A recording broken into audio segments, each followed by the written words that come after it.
Welcome to Faith Works Live. Here's your host, Rebecca Haynie. I'm glad you're here. This is like my favorite thing, and I really appreciate the just the freedom to be able to do it. Thank you to the Lord above for this slice of eternity that we get to spend focusing on Him, on His Word, on what it means to live out our faith in the here and now for such a time as this.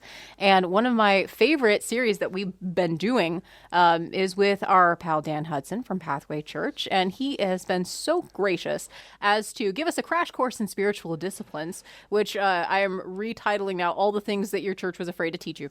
Not really true. But something that, maybe we were absent that day in our spiritual disciplines. We need a lot more training in this because it's the everyday stuff.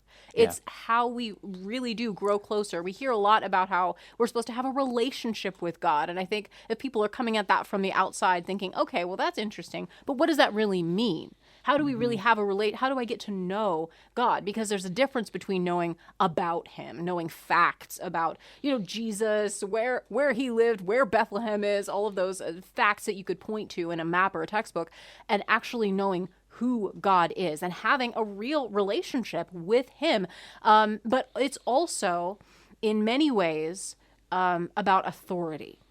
Because when you have a relationship with God, it doesn't mean that you get to call the shots. And that is something that we're going to touch on today with our focus, I believe. Dan, you tell me, because you're leading this thing. But I believe today's focus is on submission. Yeah. See, like when we came in, I know you wanted to talk about cooking today and eggs and how to prepare eggs properly. Indeed. And I was glad when I said, no, we're going to talk submission, that you just humbly sat down and said, anything you say, sir. Indeed, yes. I guess learned it didn't at work. The feet of the master. Maybe I remember that differently. I don't know. I don't know. No, but that's honestly, it's what we're about. And here on this show, I love to hear what's on the heart of the people that I'm talking to, especially if I trust them, if they're good, solid Christian brothers and sisters. I'm like, I want to hear what God is doing in your heart. I want to hear and learn from that. And I think that's an amazing thing. It's way better than me scripting out an hour's worth of discussion for the most part. At least that's where I see God moving. Sure. And the point, I know, of your anecdote, which was, names have been changed to protect the innocent on that one, but is that oftentimes we just want our own way. When it comes right down to it, a lot of the arguments that we have, those things that just frustrate us, those little bitty things you were talking about. The thing that frustrates me most about Des Moines drivers is that they do not use their turn signals. Oh, yeah. It's there for a reason, people. You know you're going to turn. I don't. I need to know that you're going to switch lanes. That's what it's there for. Use the button. You can't. And also the people that speed up to pass you to then just go off on the exit ramp. Right. That is so upsetting to unreasonably they pass you quickly, to me. Then slow down to go on the exit. Yes. Come on, man. But that just means, that's impacting me. You are interrupting my day and my plans and what I need. And honestly, isn't that the most important thing? Exactly. Because see, honestly, if we were really honest with ourselves, I don't care if they pull out in front of someone else. Right. Right? If I see someone pull out and someone behind me, I think, ha, ha, ha, look at you. It's only when they pull out in front of me, right? We are so self-centered, and we are since birth. It's not like I'm just, it's nothing we haven't heard before, right? But we're just selfish, and we try to outlearn that or outgrow it or whatever, and we don't. We just get more sophisticated, like I say, the driving thing, or someone cooked my eggs wrong, or the server's taking too much time. What's the deal? I came here to be served, and we just get ourselves in all a tizzy. And that's where submission really comes in. Submission is kind of almost a dirty word. It is. People don't understand what we're talking about. And I'd love to define it biblically because there's a lot of people that think it means something that it doesn't. Yeah. But it is also blatantly biblical. So, fun fact, 2 days ago, I saw one of those memes going around from a Christian thinker, and they were looking for controversial opinions. In fact, they posted a picture of knives at somebody's throat. And they said, what's your opinion that makes everybody think that they need to do this? Instantly canceled. And my thought on that was submission is biblical. Yeah. That's what I posted. So if you're still hearing this from my solitary confinement cell over here, it's true. And I don't know how you argue that, but I do believe we need to properly define what we mean by submission. I think you properly argue it by not understanding what it is.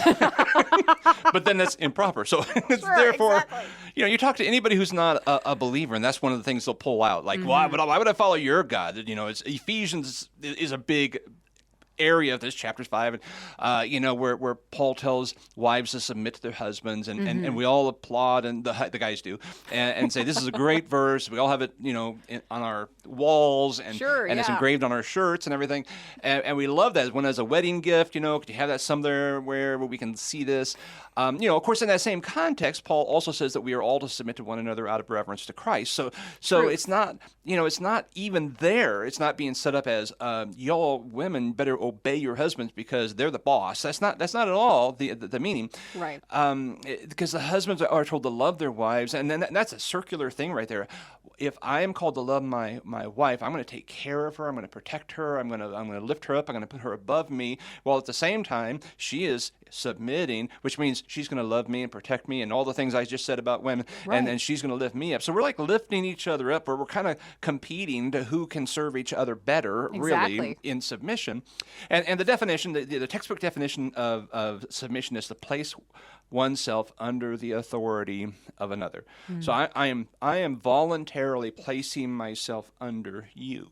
It's clearly seen in the military. There's rank, and there's like, okay, there's you can tell me the title of a person, and you can know just by the above or below that person. So that's involuntary. And people look at the Ephesians text as an involuntary. Well, see, the husband's a sergeant, or I'll mess up the things.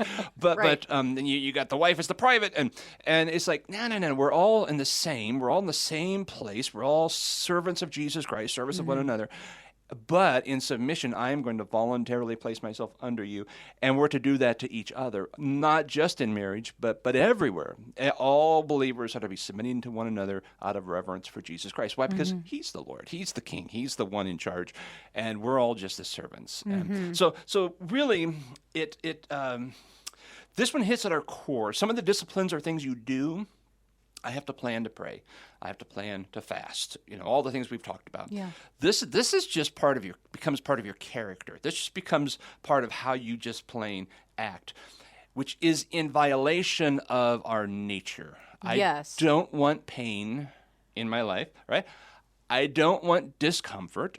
I don't want anything to mess with my perfectly lined up schedule for the day. I don't want cars, like we said, to pull in front of me because I'm going somewhere. And don't you know how important I am? Yes. And how important this task is on my list. Things to do. Yes. Doesn't your world revolve around my schedule? Exactly. I am going to get coffee, and you're in my way. You're making me either slow down or speed up, and we just get angry. In the words of Greta Thunberg, how dare you? How dare you? And so we'll go to a restaurant, and that's understaffed and still trying to catch up from a fake pandemic. That's another show that they're going to try to put on us again. And then we get angry because we weren't served quickly enough, and then so we write a negative review, which then causes a negative reaction, a reflection of, and business starts to go down, and everybody gets mad, and everybody piles on. And it's all from the selfishness. And so this gets at the core of this selfishness that we have. And so submission is an attitude. It's a discipline that we need to cultivate so that we can naturally be submissive. Right. Yeah. Well, and that's the thing. It requires a rewiring of our brain, really. This is testament to the fact that we are a new creation, because everything that you're saying, Dan, I mean, this is just true confession time with Rebecca now, because I want to be right. I want my own way. I want to, because my way is the best way, right? That's what I automatically assume. Who wouldn't want to sign up for that? Because if somebody needs my advice, I will give it, whether I'm asked for it or not. This is who I am, naturally speaking. And while, we kind of laugh about that, the truth is everybody else also feels that way. Yeah. And we're all kind of like operating in our natural sinful state as the kings and queens of our own universes. And the problem with that is that you don't get to have your own universe. This is actually God's universe, and He's the one that makes up the rules, and He's the one that says, okay, this is what's going to work, and this is not. So here's the way to life, and that other way is death. Don't choose that over here. So come to me, and I will lead you, and this will be great. And you're like, yeah, but it's my way. But I want to do it my way. And we're like that sheep that keeps getting stuck in that same crevice and the shepherd has to go back. Have you seen that video? Yeah, and he's bound right back into the like, really? shepherd's pulling him out of this rock formation where he's stuck. His head's wedged in there, this poor little lamb, and he's bleeding, and the shepherd is caringly like manipulating the sheep to get him out of that danger.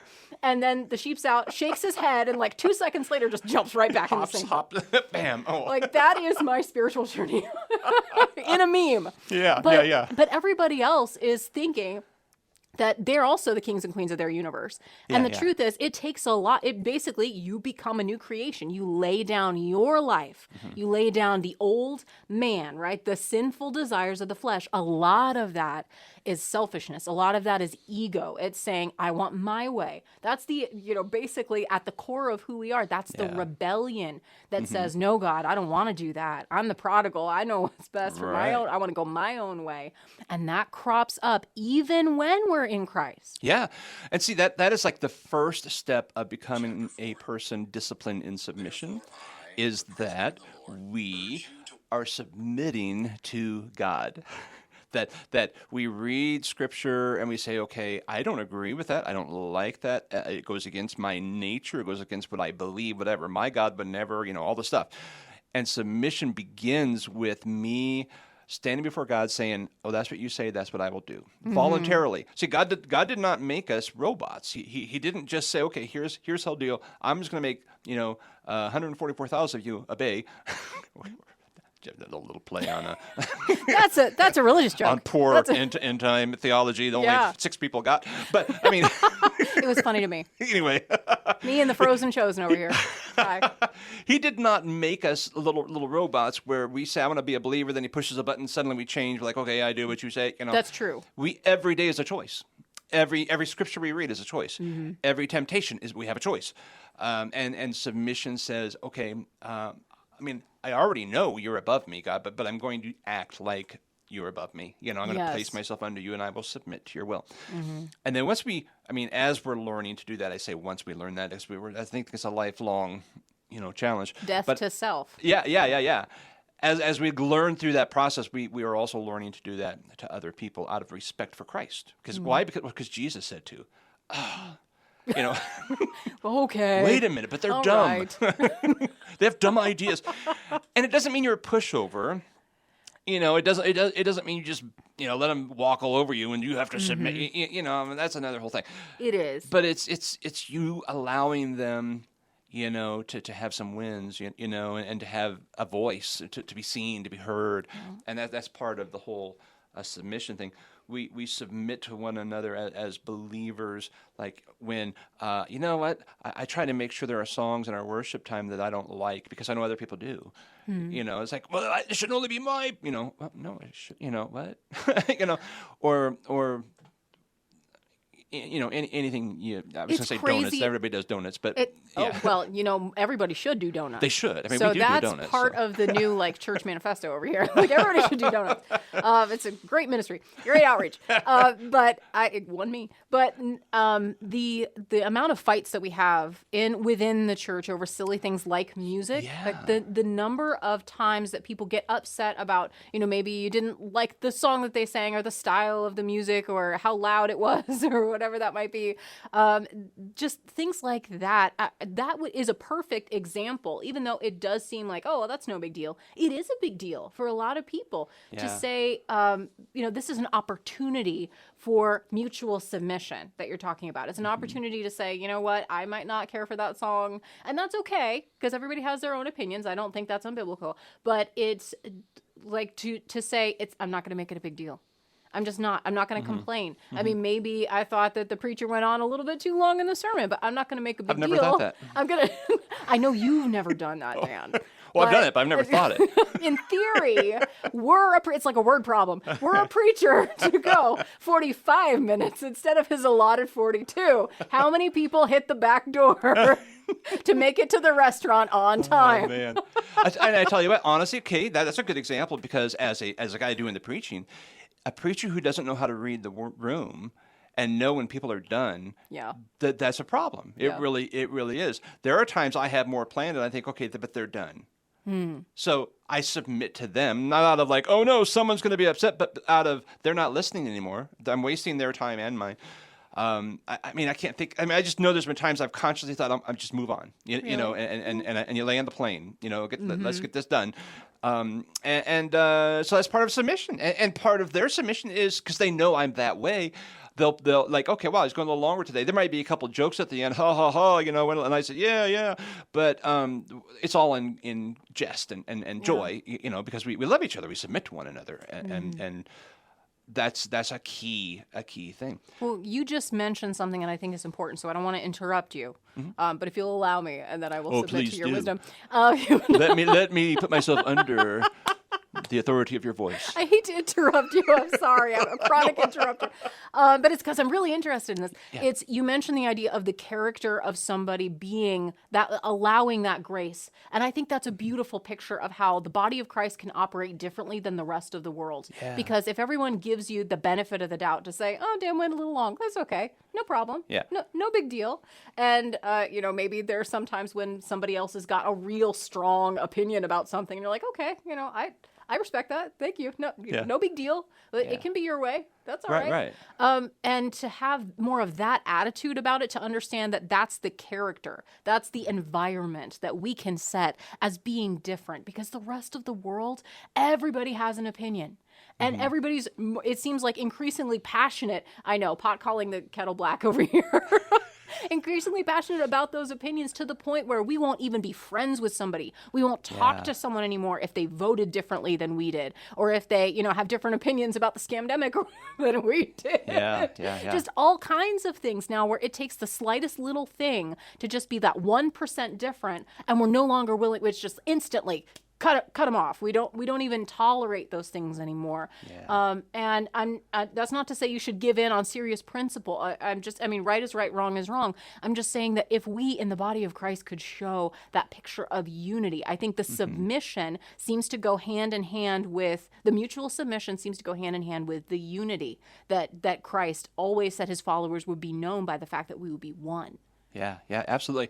You know, I have a situation right now in a social media group where it's a bunch of preachers, and I don't know, someone had said something, they were talking about Bible colleges or something, and I had put in there, I said, my struggle is I don't know what colleges I can send my child to anymore, because there's so many that have gone progressive and woke, you know, and it was just a comment, you know, I wasn't like, blah. Well, then it started quite a firestorm. This is a group of like-minded people too. It's not like a multi-denominational, you know, thing. And you know, it was inadvertent, you know. So, well, what's your definition of progressive? You know, and I thought, okay, now they're starting to pick. You know, they want to get something going. Okay. So I never responded. I just thought, you know, I'm just going to drop it, and because it's obviously hit a chord. Well, then a professor jumped on it, had recently changed careers, mostly because he was really progressive, and I thought, oh no, he's I think I've hurt him, you know. And so, point being, so I did not engage. I didn't like, well, yeah, but I'm right, and I am. I wouldn't send my child to him as a teacher. I mean, I really wouldn't, especially if they're going to charge me $100,000. Of course, I'm not. But that doesn't mean I'm going to insult him, or I didn't. You know, in no way was intending to hurt him in any way. I was just like lamenting myself. Like, what does someone who has a traditional view of Scripture send a child? Where they're not trying to guess what your gender, and they're not, you know, having times of lament over something that you've never done, and you know, things that are just happening in college campuses. You're going like, what? That doesn't make sense, you know. So that's part of submission. Is I'm just going to let them feel the win, I guess. If they feel the win, I don't know what they feel, but I'm not going to push it harder intentionally, you know, to prove my rightness. So the need to be right, I think, is so strong with, and maybe that's not true for everyone. I know I've already confessed that that's something that I struggle with, but I do think everyone to some extent just kind of assumes the way I see the world is is right. Well, of course. And then we don't think about it from another person's perspective until we come into conflict, until there is that little bit of a clash.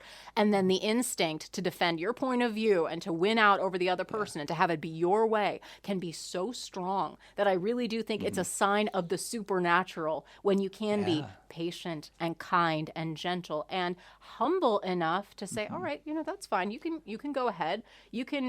I'm happy. Not even that, but also that I'm happy to serve you and work together alongside you in the middle of that. Because maybe we see things as sometimes things are contests. We make them into competitions when it doesn't need to be. But there are other times when you truly only can go one direction. You can only do one thing. And so one person has to kind of be the determiner or the leader.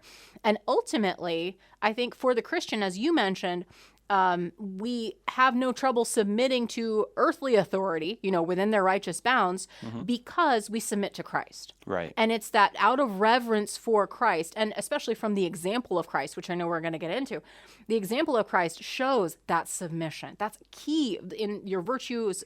Like if you were to list and paint out the virtues of Jesus Christ, submission is key among them. And so because we look at him and at his example and we revere him, then we can in turn submit to him. And through that, we can also submit to earthly authorities or to the people who, just people in our lives. Right, absolutely. One another. The thing about submission is we tend to look at it negatively. We tend to look at it as it's holding me back. But honestly, what it really does is it offers great freedom to us. When I have an attitude of submission, it frees me from just the pressure, the anger. When someone pulls out in front of me, there's like a little button inside me that clicks when I can feel my blood pressure rising or something, and somewhere along the line I've learned this, I've developed it, I don't know what it is, I'll just kind of slow back and say, dude, just calm it down, because it's like we said, it's a sign of my immaturity more than anything. So it frees me from I don't have to be angry. I can okay, so maybe they're in a hurry. I don't know. Maybe they're having a medical emergency. Maybe they're more important than I am. At least they think they are. And no, see, I might be a little sarcastic with myself. I love your inner dialogue. I love that. I do have that. You don't want to be in my brain. It's a dangerous place. Yeah. But what the freedom it gives us is it kind of lightens the strong desire to always be right, to always be first, to always be in the center of the road when everybody's going at our speed and no one's going faster or slower, disturbing us. It frees us with our family. I mentioned before we started talking that you can dream all day long about pizza. All day long I'm on pizza. We're gonna go home. We're gonna have pizza. Or we're gonna go out for pizza. Whatever. We're gonna get some pizza, and then you go home and the whole family has been dreaming about burritos. And you're like, oh, that is not pizza. It's like that's well, burritos are good too, right? I mean, I love a good burrito. So you may be disappointed because you have wanted to have pizza, but there's a freedom in saying, okay, let's do burritos, because you know what, I'll probably eat tomorrow.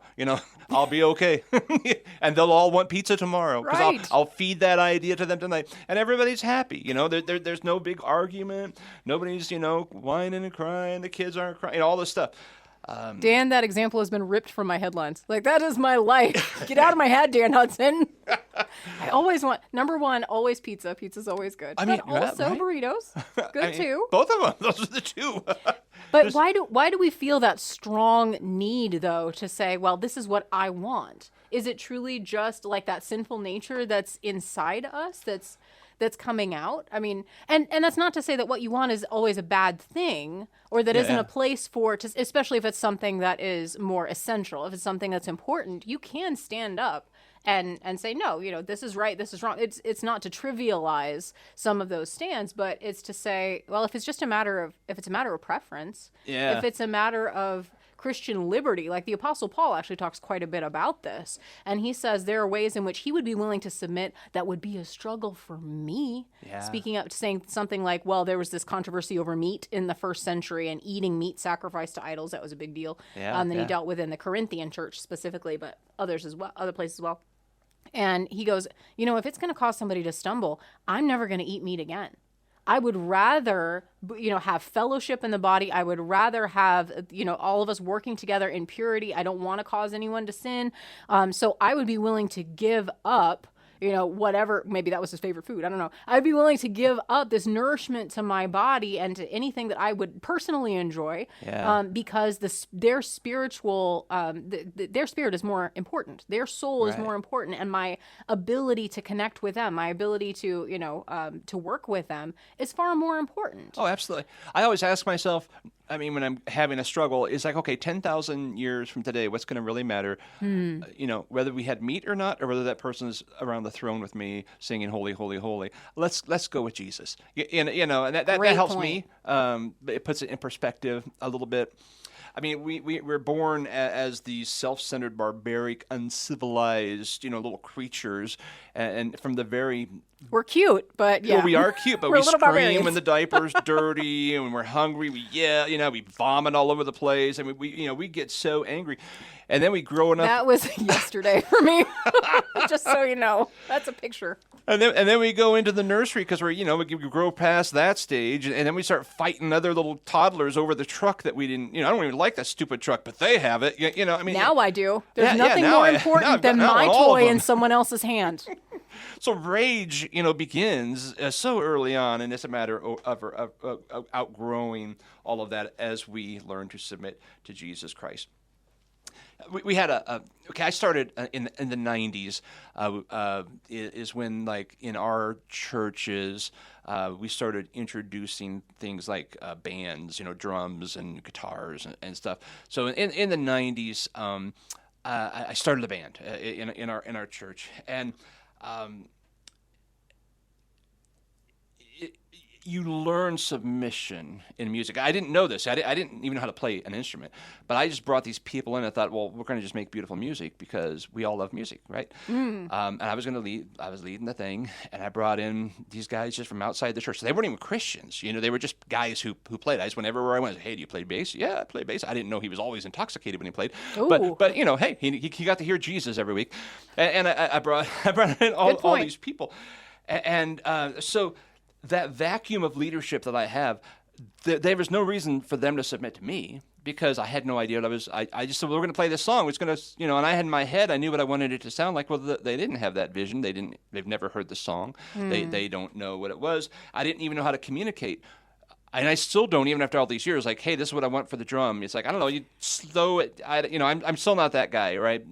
I'm just not that guy. I can play bass and guitar now, but I still don't know how to communicate to other musicians. So I had no idea how to communicate what we wanted, and so we would fight over instrumentation, and the speed of a song, and on who should be, louder or softer. Everybody thought they should be the loudest because, well, I'm the bass player. Everyone needs to hear me, and the drummer's like, yeah, but I'm the drummer. So everyone needs to hear me. And so for the first couple of years, it was horrible. It was people came anyway. We did it on a Wednesday night, not a Sunday morning, which is good because we would have had no church. It would have blown up, devolved into chaos. But everything was out of balance because we were all fighting for who was going to be loudest, who was going to set the tone, the pace, and the all the stuff. And we all would, during rehearsal, argue, and it was just a big ball of frustration for everybody. And then finally, somewhere down the line, someone had told me, whether they're right or wrong, always follow the drummer, because at least then you're all wrong together, or you're all right together. So that was like a key moment for me to figure that out. And it started sounding 5 times better, but there was some tempo. There's still things we had to figure out, but it was a great test of submission and teaching these different band members of like, okay, I know you're supposed to be ones. You just listen to the drummer, okay? But he's wrong. Okay, we'll fix that later. But right now, let's all get on the same page at least. Sure. And then we'll improve the song as we go. Anyway, that was a great lesson for me to figure that out. Here's something that Richard Foster says. He's the big guru on the spiritual disciplines. He says the obsession to demand that things go the way we want them to go is one of the greatest bondages in human society today. People will spend weeks, months, even years in a perpetual stew because some little thing did not go as they wished. They will fuss and fume. They'll get mad about it. They will act as if their very life hangs on the issue. They may even get an ulcer over it. Wow. That's crazy. No, but it's true. Yeah. It's so true. Yeah. I mean, even just sitting here right now thinking, because we've had a lot of political discussions lately, and that in itself is a description. That'll do it. And the impact that it has on us, even just physically. We're talking largely about spiritual disciplines, but it has a physical impact on us. If we are so stressed out all the time because we have to have things our way, and we're spending time thinking about what a jerk somebody else is because they didn't do things our way, we suffer physical consequences of that. I was listening to John Gottman, who does a lot of marriage, like the main like mastermind as far as marriage data goes, and he was saying you actually can tell not only which marriages will last and which will end up in divorce, or which of the spouses is likely to die first, based on whether or not they are forgiving or whether or not they hold contempt. Which is kind of off. I mean, it's related to this because in order to forgive, you have to put that other person ahead of you. In order to submit to one another, which again is kind of a dirty word in today's culture because we're so selfish and self-centered largely. I mean, we maybe if we have time permitting, we can get into what submission means versus what it doesn't mean. But I think largely we have to lay down ourselves. We have to let that go. And there's benefits to that we don't talk about. We kind of think, oh, yeah, and sometimes you can slip into this attitude as a Christian to say, okay, poor me, I'll be the martyr over here today because I have to. Right. And that's not actually supposed to be our motivation. It's not supposed to be, oh, you can walk all over me just because, because then that's pride in a different area. Like that's exactly what the Pharisees used to do. Like, look at how much I've sacrificed for you, filthy heathens. Like I am so spiritual. Yeah. Which is the wrong motivation as well. That's where the freedom comes from, I think, of giving yourself permission to not have to win. I mean, the politics is a great thing because my gut gets in turmoil when the quote wrong person wins, and I really struggle for a while, and I have to force myself to say, you know what, the wrong person from my perspective loses every so often, and so that means it was the wrong person for somebody else when my person wins. And it doesn't mean I hate them or they're wrong, although I think they're wrong. They think I'm wrong, and that's okay. And it's like that's the beauty of the society is we get to kind of go back and forth, and I don't have to scream. I don't have to burn down cities. I don't have to turn over cars. I don't have to whatever all the stuff. I'd prefer you didn't.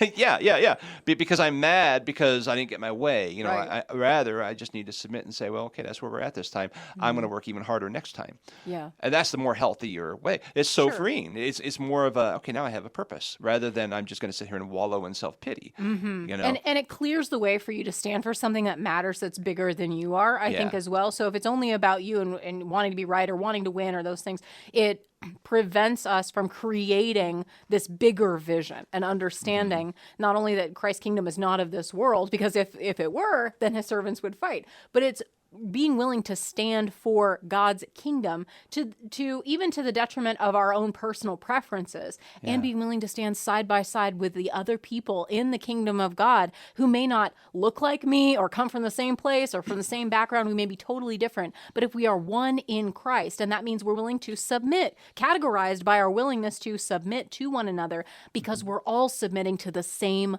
Lord. If he is the head, and if that takes primacy, then there really shouldn't be a lot of these, little squabbles that we have amongst ourselves. We're not free to do that, but what we can be free to do is to serve God the way he has created us and in the arenas that he's made us to do, side by side, co-laboring with. I'm not more important than you are, and you're not more important than I am. We are all one in Christ because we're all looking up. Right. We all have that upward focus. We're fixing our eyes up there instead of looking around and comparing all the time. Too much side eye going on with one another. We need to be fixing our eyes up. Well, even because once we get that figured out, then we're all mad at the world because they're not, conforming to all of our ideals. Yeah. But this is why we can't have nice things. Exactly. But then you go back to submission there, and it frees you to say, you know what, you get to go to hell if you want. That breaks my heart. I mean, it does. That's I'm not. hard. I'm not. Compromising my convictions or my beliefs or my understanding of God, but I can't force you to go to heaven if you don't want to. I want you to. I really want you to. But I'm not going to argue. I'm not going to demean you. I'm just going to say, here's the gospel. Right. I was in the same place you were. I found freedom. I found forgiveness. Mm-hmm. I found how to live eternally. I'd love for you to join me. No, I don't want to. All right. Well, God bless you. Mm-hmm. And what little time of joy you have left in eternity. Right. And I'm here. That's digging a little bit.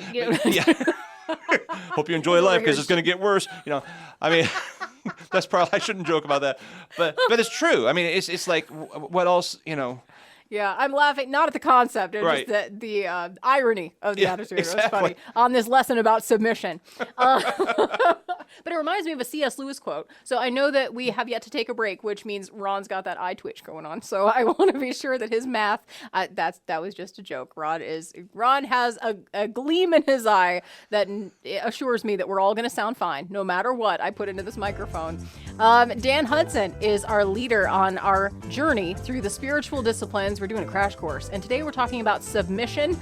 It's a controversial virtue. That's what I'm going with for the podcast title. And we're going to talk a little bit more about what that looks like, maybe what it's not, what it actually is, and why this is so important when we return. You're listening to Faith Works Live.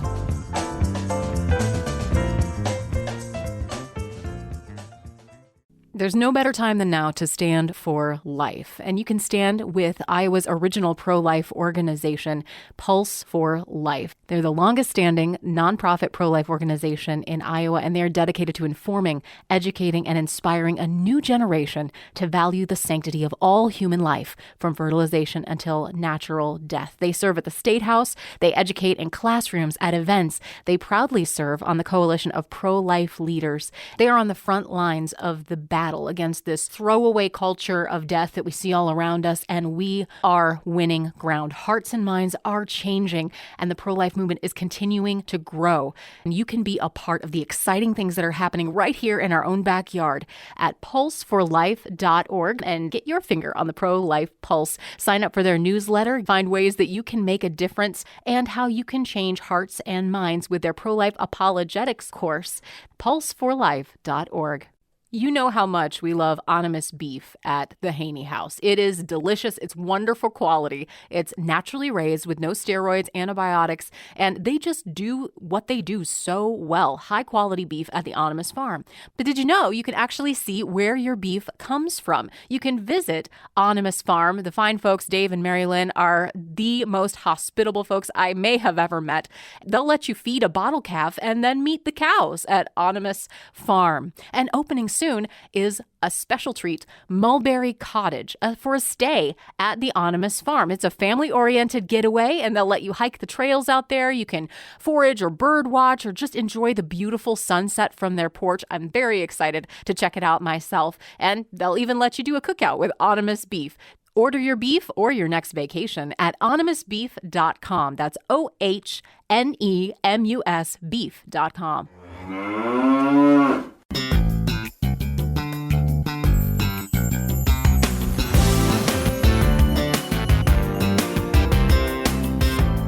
So glad you're here. This is Faith Works Live over here with Dan Hudson from Pathway Church, and he is our instructor, our professor, to our crash course in spiritual disciplines. And a lot of this materials come from Richard Foster's books as well, his writings too. Yeah, it's kind of the core. Yeah, and you're breaking it down for the people. You're helping make it accessible for all of us, which is amazing. His award-winning class, because I'm giving you an award, yes. Award-winning class at Pathway at Spiritual Disciplines. They love me. And this is the radio. You like me. You they really love me. We do, Dan. Love you, brother. And we're talking today about submission because it's not my will, Dan, on this radio show. Honestly, I just pray it up and whatever happens, happens. But it's the attitude that we are all supposed to have. And I call it the controversial virtue because, people love controversy on the internet, but also because we redefine submission in a world that always wants to be right. And that natural instinct, that self-serving nature, I should say, self-centeredness, that's the word I was thinking of. It's so pervasive It's in us. And I really do think it takes that work of God to transform us. It's a big part of the sanctification process. We want to be right. We want to win. We feel like we're inherently, more important, or what we would never say it that way, most likely. But it's so difficult to then come into conflict with everybody else around us, because lo and behold, they all think they're the main character. What is wrong with them? I don't know why, but don't you know it's my story over here? Right? Y'all are just living in my story. But that's, as much as we joke about it, that's really what the flesh thinks. Yeah. That's really where we are in rebellion to God. I think it does go back to that fall. It goes back to the garden itself and the lie that we can be the God. We can take the throne because we just know a little better than God, that God's been holding out on us. And if we could just take control and take the reins and I do my thing, then, everything is going to be better, although we usually don't define that. Yeah. Curiously enough, the devil doesn't define what better looks like, because there is no good apart from God. There's only death. There's only separation. There's only destruction apart from him. So when we're looking upward, I think this clarifies a lot of things for us. And that's what I'm learning through our discussion on submission, which has become a dirty word because the world has misdefined it. And I mean, let's be honest, a lot of times we haven't shown We have it in the church, yeah. In the church, we've been more concerned about being right. We fall back into those same patterns and we start fighting with each other rather than submitting to one another in the same way that Christ submitted in all things. So here's I think the secret to becoming a person of submission. And that's coming to the realization that most things are not nearly as important as we think they are. And that's a hard thing to admit to ourselves. I mean, for 50 years, I've been told by politicians this is the most important election in the history of our nation. And they'll give up bullet points. I think you're right. You know? And so I vote for the person. And then sometimes they win, sometimes they don't. And I realize the nation just keeps going. How weird, And now politicians like, democracy is being threatened, and there's like, everyone rally, is like, everything is falling apart. Well, I think I could argue that probably some of this stuff, there is a lot of stuff falling apart, but yet we keep plugging away. I said, submission. I mean, so, and that's a bigger thing, but you have trouble submitting to some new policy at work, thinking this the whole company is going to go down. I'm going to tell you it's probably not. Probably isn't going to destroy the entire company. It's not going to. You have 3 kids trying to swing on 2 swings, and the one who isn't swinging thinks that their whole day is ruined. Guess what? You'll probably get to swing again. It's going to happen. Right. And having burritos one night doesn't mean you can never have pizza. It's like, no, I'm going to fight this one until we have pizza. And it's you just once you admit to yourself it's probably not as big a thing as I think it is, then it sure frees you to go, oh yeah, let's have burritos. Oh, you go ahead and swing first. Hey, Good luck, guys. You guys won. Man, I hate everything about the policies of the person who lost. I'm gonna do everything to make sure they lose. But hey, good for you. Truly, you have your reward. I've said that a few times. Don't come back to me when they raise your taxes. Also, imprecatory prayer is a thing, and make sure you've got your emergency food stashed away. I have done. I'm just going to put that practically speaking. It's good. Just go with it. That's great.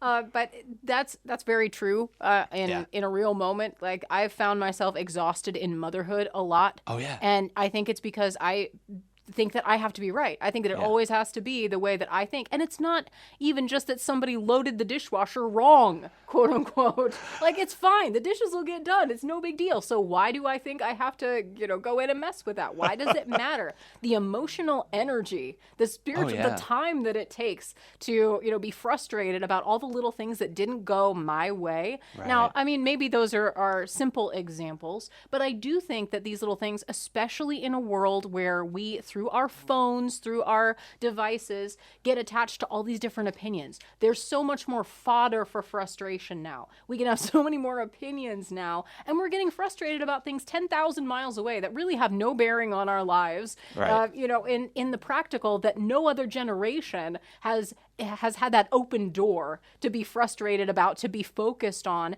And I think that in a way, when we let go of that, that's the freedom that you're talking about. We say, okay, Lord, direct me.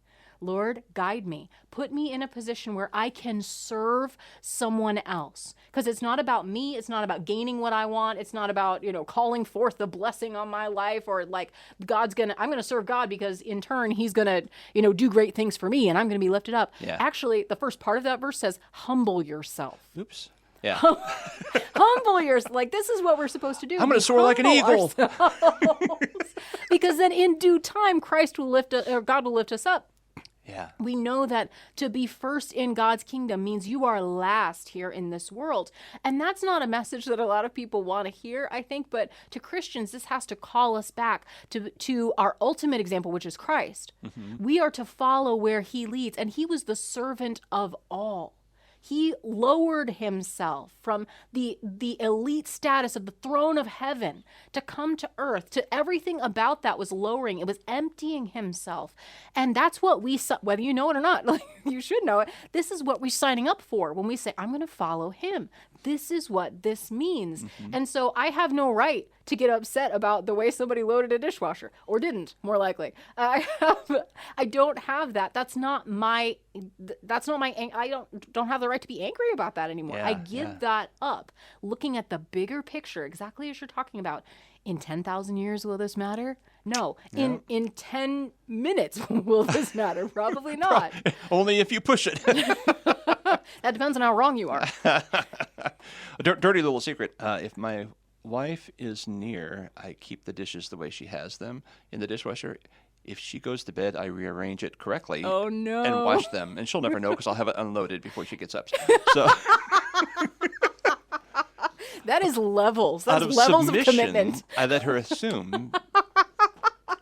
Is that submission? Is letting somebody think that they won when they're actually super wrong? Or is that deceptive? I don't know. I mean, I'm not hurting anybody. That's hilarious. That's marriage advice from Dan. I like it. We're still married. Exact. Testify. Like, it works.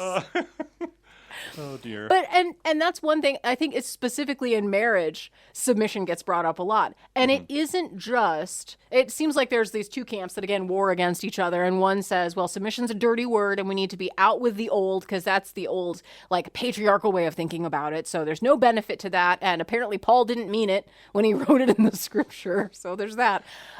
Or to say, well, there's never a time when I can ever say no. I can't stand up for myself or really voice my opinion because I basically have to be the doormat, or you set guys up to be like the tyrant ruling with an iron fist. Otherwise, you're not a real guy, not a real man. Like, that's not the picture that the Bible gives us of submission. It's supposed to be basically an understanding. It's supposed to be a daily parable of how Christ and the church operate. Mm-hmm. And that in and of itself, I think, is a beautiful picture. Like, it has to be so beautiful because that's what it's supposed to demonstrate. Yeah. That's what it's supposed to illustrate. So there is, we definitely don't want to abuse one another, ever. It's not supposed to be about that, especially in a Christian home, as well as in the church, right? Because there's analogous there.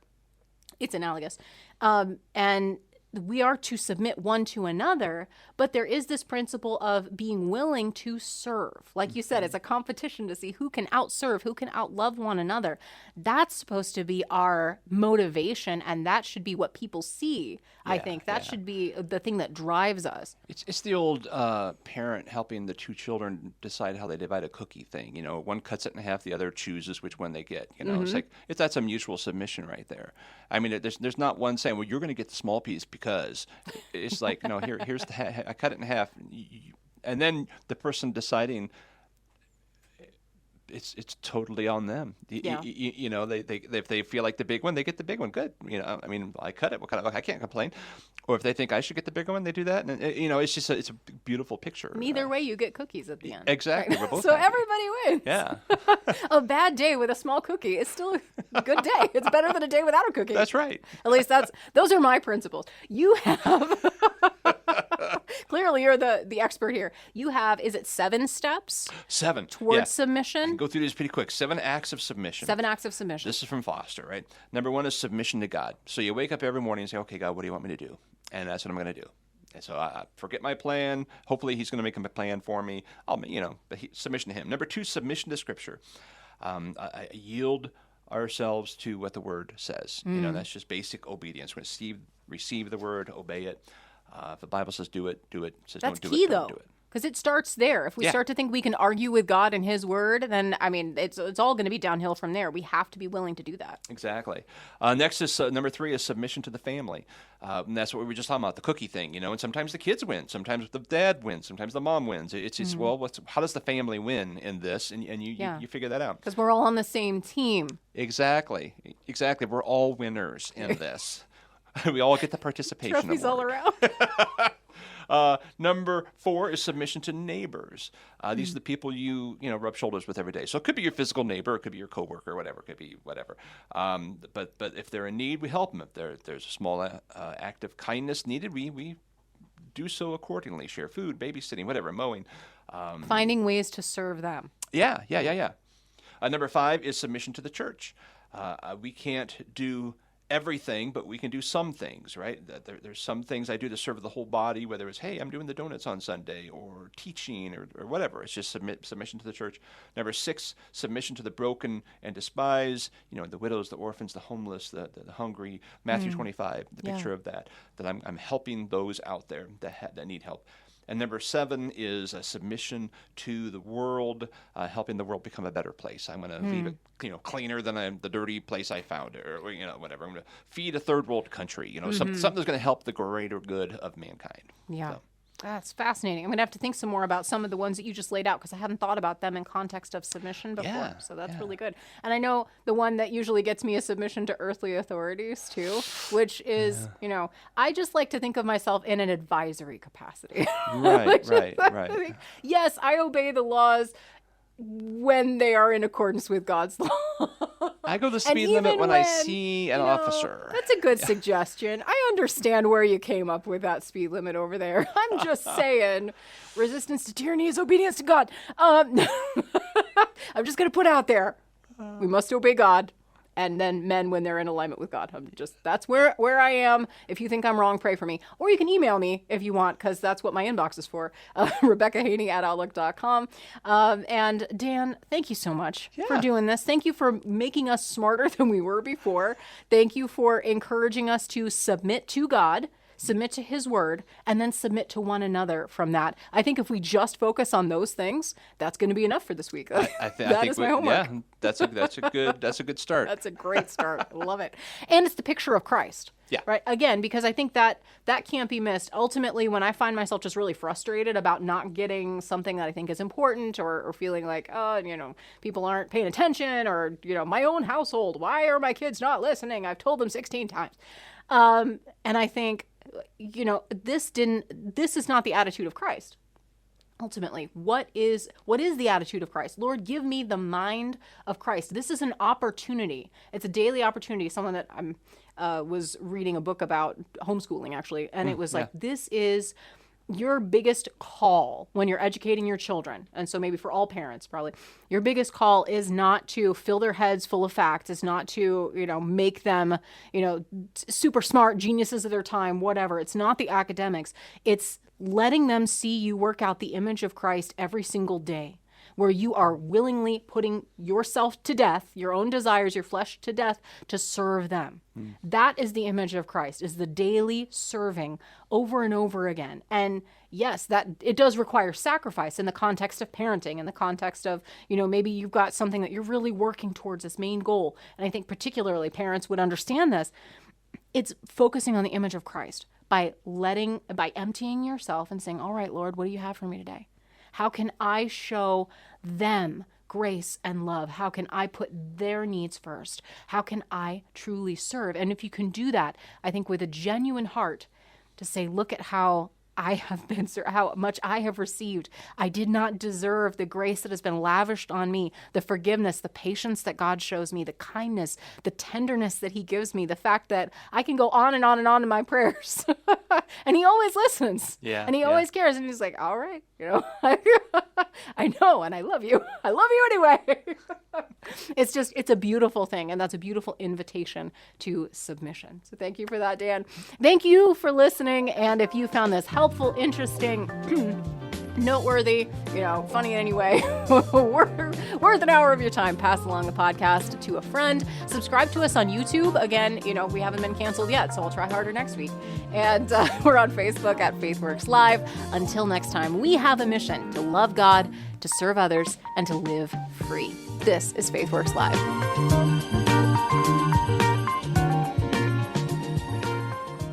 When a woman faces an unplanned pregnancy, every possible emotion goes through her head. Where can she go for help and for hope? She can go to InnerVisions. Here in our metro, we have 2 healthcare clinics where she will find hope and help. From free pregnancy testing and STD testing to free ultrasounds, InnerVision serves women and men with STDs who find themselves in vulnerable situations. They're completely free of charge because of generous donations from folks like you. And their medical clinics help their patients get all the information that they deserve that empowers them to make life-affirming decisions. That's what they do at InnerVisions Healthcare Clinics right here in Des Moines. Learn more at innervisionshealthcare.org. That's innervisionshealthcare.org. And you can call 24 hours a day at 515-440-CARE. That's 515-440-2273. In today's world, security has never been more vital. And at FaithWorks Live, we're proud to partner with VeriGuard Security. It's a professional physical security service, and they're really raising the bar in security and private investigations. Whether you need a team of professional officers to protect what you have worked hard to build, or their mobile security units for multiple properties or large locations, from business or corporate properties to your home or neighborhood. Perhaps you've got an event coming up. They secure quality security coverage for events large and small because it's about peace of mind and protecting you, your family, your team, and your property. Settle for nothing less than the best when it comes to your security. You shouldn't have to compromise. When it comes to security, you can trust VeriGuard. Contact them today at verigard.us. That's VARA guard.us. For security service, you can trust VeriGuard.